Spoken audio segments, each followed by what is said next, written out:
It was a war for the shape of our minds. Chapter 5, The Choice. Ida's labor came sudden as thunder.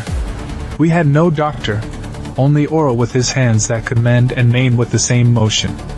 He refused to step outside the line of fire. "If I leave," he said, "the orders will come true."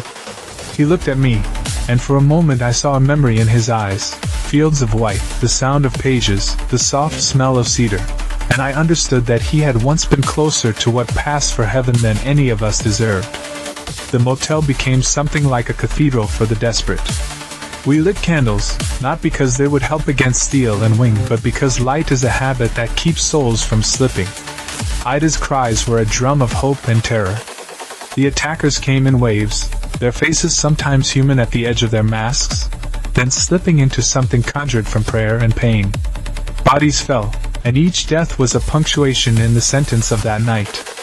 At one point I found a blade and held it like a promise. There is a moment in every fight where your hands decide you are no longer a witness.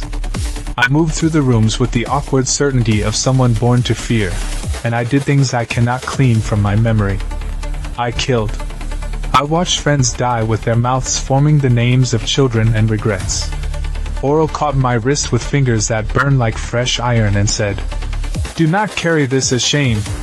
Carry it as proof that you were willing." When Ida's breath stilled and then came back like a bell under water, we all leaned in. The child arrived with a shriek and a wet, terrible sound that seemed to push back the world by an inch.